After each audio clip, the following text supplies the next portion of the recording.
I'm so sorry, excuse me. That's a hell of a way to start a reading or a channeled message, isn't it?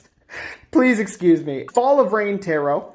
I am back with another channeled message or a tarot reading for you guys. My name is Christian Bond. I am 20 years old and I am starting to do intuitive tarot reading. My name is Christian Bond. I'm 29 and I'm starting a tarot page. But I wanted to say at the onset, first of all, thank you so much to everybody who saw my last video, because my last video, as some of you may know, my first video was taken down from the For You page for, it said it had graphic content.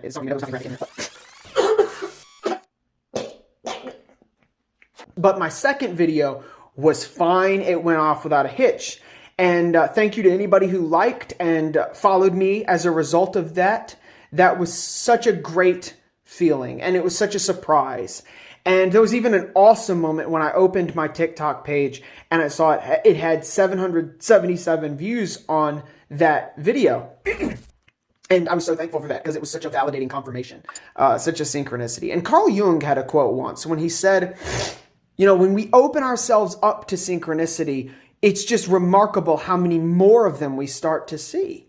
And I've just been seeing more and more and more since I've devoted myself to making this channel. And so, you know, I can't express how much it means to me when each of you like the page, or like the videos, and all of that. But, oh, I'm so sorry. I'm so sorry. I almost swore, and I almost said the F word. I don't want to say that.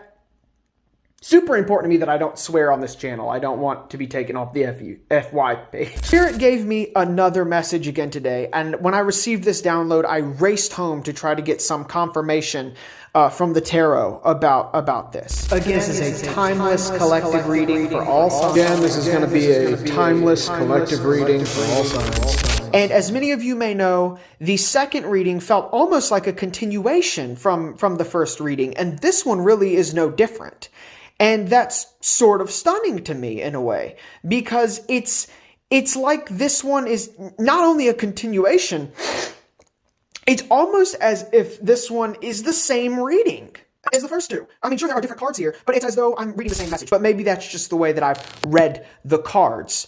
We've got the Four of Cups here in reverse, and the Four of Cups tends to represent the refusal to take an offer. It's like a godsend offer, because you can see, I don't know if you can see this in the reverse, but it's like this cloud, there's a cup being presented to him. So it'd be an emotionally fulfilling offer, but he's refusing to take it. And in the reverse, that seems to indicate to me almost an inability to refuse an offer. I don't know how many of you have seen The Godfather, but it's like, you know, you're being made an offer you can't refuse, or something like that, you know? And then we have the Eight of Swords. And the Eight of Swords represents sort of being paralyzed by fear or indecision. Paralyzed, or like you're stuck in the same place. You know, feeling like you're trapped in this situation, like you really don't have much of a choice but to make the hard choice here. And then in the middle, we have here, in relation to these cards, I would say, the Hanged Man in reverse. Now, the Hanged Man was in our last reading, and the Hanged Man... excuse me, the Hanged Man tends to represent someone who has purposeful in relation to these cards, as though that option has been taken out of their hands and they've been forced into, well, they have no option, stall out any longer.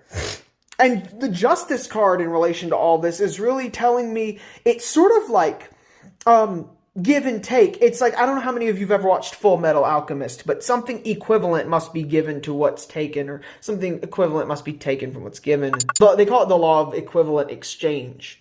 True, spiritually speaking, I think that the people who were making that show are maybe onto something. And you see he's got the scale here, and so he's balancing, and it must be balanced. And down here we have the Fool and the Magician. Now, what this tells me is the same as what the last reading seemed to be implying when I pulled the Sun card, which it would seem to imply that the outcome's going to be great.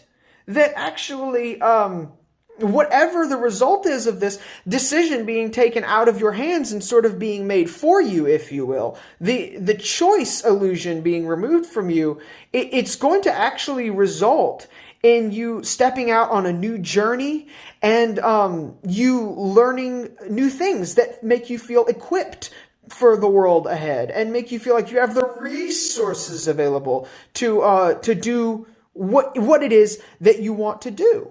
Excuse me.